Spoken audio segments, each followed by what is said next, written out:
思ったよりも力を入れにくい状態でやるドリル、それで強度はかなり強いので、これやるとものすごい強靭な体感になると思います。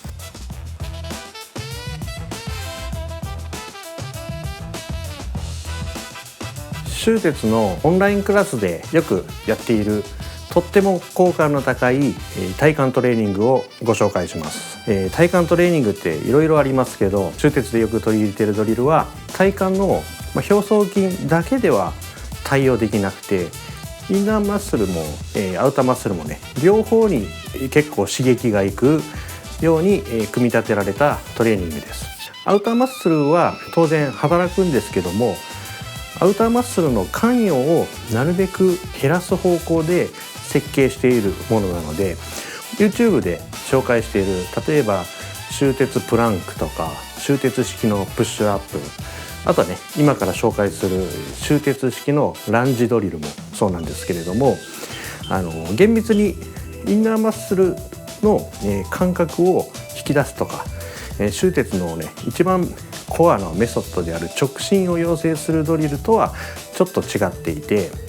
もうちょっとフィジカルトレーニング寄りのものですね。繊細な神経系をね引き出すようなトレーニングっていうのは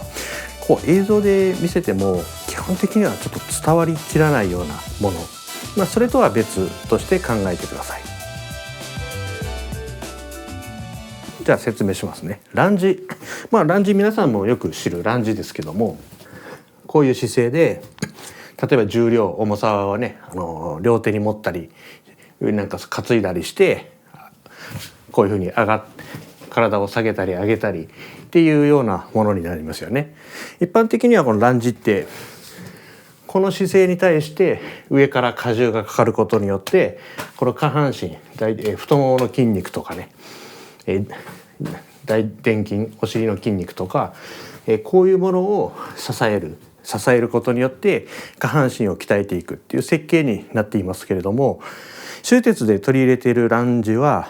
それとはちょっとね荷重の考え方が違っていて、この状態で前方から後ろに向けて力を加えられる、こういう方向に対して力を発するっていうような設計でやっています。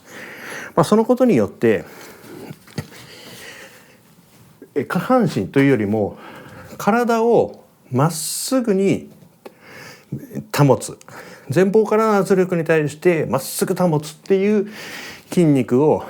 鍛えられるので、体幹深層筋、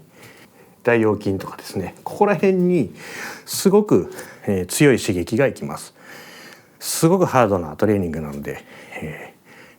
無理せず自分のペースでやってください。ではフォームを解説します。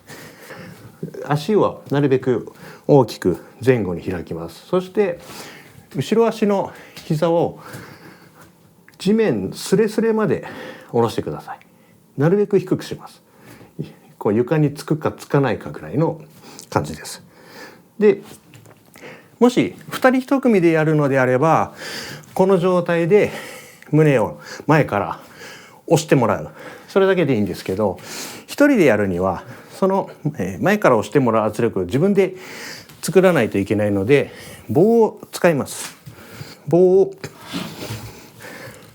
このように壁に当てて、そして棒を押します。棒を押すことによって自分の体にこういうふうに後ろに押すような反力が返ってきますので、それに耐えて呼吸を続けるということです。息をぐっと止めないで鼻から短く吸って長く吐きます。それを左右交互にやります。やってみますね。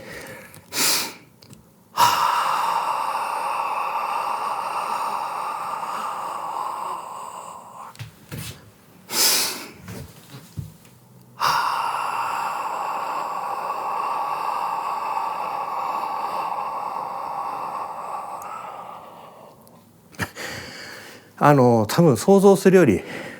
きついです。でその強度もね、自分がこの棒を押す強さによって調節できるので、ぜひ試してみてください。で壁をねこうでもいいですし、ちょっとアレンジ版としては床の下に押し付ける、これでもいいです。これでもある程度似たような、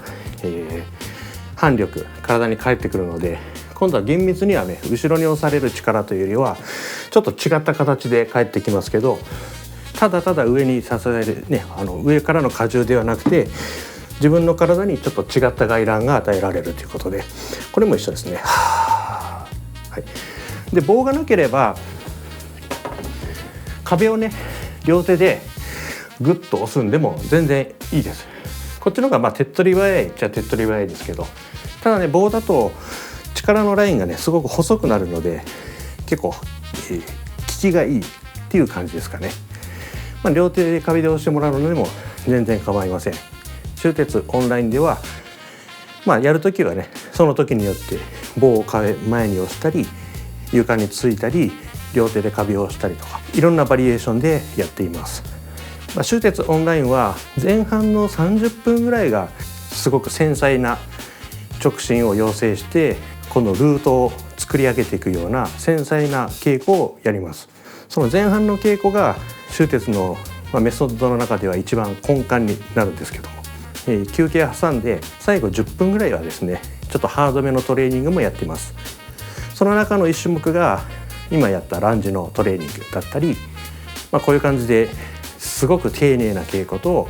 ガツッとちょっと激しめの稽古を前半後半と分けてやっているのが終鉄オンラインですので、